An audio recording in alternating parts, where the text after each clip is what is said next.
Je vous invite à vous installer confortablement et à fermer les yeux. Vous pouvez choisir d'écouter ma voix ou de penser à autre chose, car il n'est pas nécessaire de penser à votre bien-être ou à votre maîtrise de soi, mais de vous relaxer et de vous détendre en ne m'écoutant pas comme vous voulez. Parfois, le chemin du développement de votre maîtrise de soi peut être une route qui semble imposante, mais chaque étape parcourue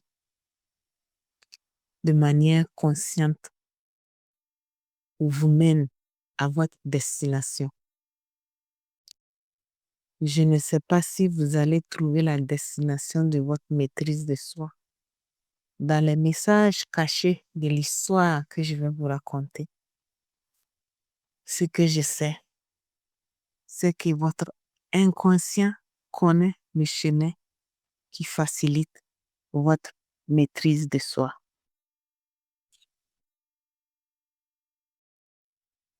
C'est l'histoire de deux garçons qui n'étaient pas liés par le sang, mais qui s'aimaient comme si un fil invisible les avait unis dès leur naissance.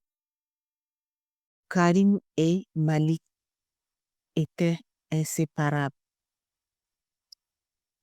toujours main dans la main, souvent en train de rire ou de partager des moments complices. Ils dormaient parfois ensemble et leur amitié faisait l'envie de tous. La même question revenait sans cesse. Êtes-vous frère?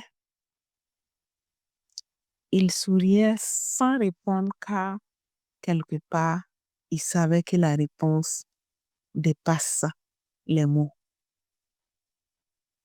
C'était dans un petit village du Gabon. Le père de Karim était un employé de l'État et sa mère une brave ménagère. La concession de Malik était à une centaine de mètres de celle de Karim. Et cela faisait plus d'une dizaine d'années qu'il vivait dans ce village. Une décennie qu'il partageait la vie des habitants en pleine forêt humide où les oiseaux chantaient comme s'ils avaient des secrets à révéler. Les habitants, eux, les appelaient les jumeaux. Malik et Karim connaissaient presque tout le monde et passaient leur journée à explorer les environs. Lors d'une de leurs promenades, ils découvrirent un manguier aux fruits sucrés et juteux. Cet arbre devient leur refuge, leur sanctuaire. Sous son ombre généreuse, ils trouvaient la sérénité et un endroit où partager leurs rêves et leurs confidences, loin des tumultudes du village. C'est là, au pied de ce manguier, qu'il découvrit deux petites pierres lisses. Sans hésiter, ils gravaient leurs prénoms dessus et se les échangèrent, jurant qu'ils seraient les liens indestructibles, peu importe ce que la vie leur réservait. Un jour, les parents de Karim annonçaient une nouvelle affectation loin au sud du Gabon. La nouvelle fut un choc, surtout pour Malik, Il sentit son cœur se briser. La vie lui arrachait une deuxième fois une personne qu'il aimait profondément. Dans sa famille, on disait toujours, et ce qui arrive une fois, arriverait une deuxième fois et une troisième fois. Malik, hanté par cette croyance, se remémorait la première fois où son père était parti, sans explication, pour ne jamais revenir. Maintenant, c'est Karim qui s'éloignait. Et il ne pouvait s'empêcher de se demander qui serait le prochain.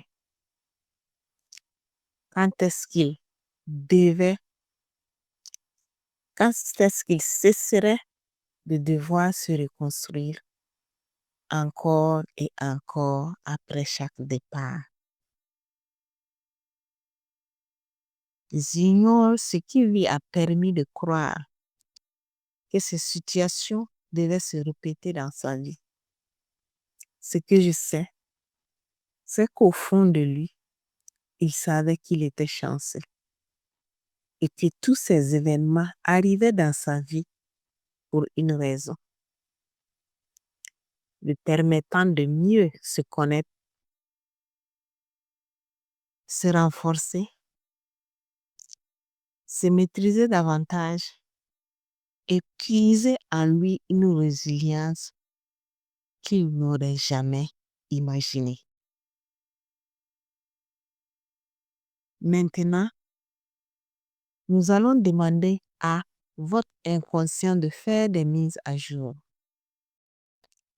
pour vous permettre de renforcer votre résilience et de vous faciliter la maîtrise de soi. Imaginez qu'un bouton mise à jour existe en vous. Vous avez juste à appuyer dessus. Il permet de faciliter votre maîtrise de soi. Votre inconscient a carte blanche pour faire tout ce qu'il y a de bon pour vous. Imaginez d'ici quelques jours, heureuse de constater que cette séance vous a apporté beaucoup de bénéfices durables. Vous vous sentez bien, vous êtes plus résilient et votre maîtrise de soi est bon pour vous. Parfait. D'ici quelques instants, la séance va se terminer et votre inconscient va continuer à agir. En douceur, vous allez pouvoir continuer à revenir à la réalité. Et quand vous le souhaiterez, à votre propre rythme, vous pourrez simplement revenir ici et maintenant. Et doucement, vous pourrez réouvrir les yeux.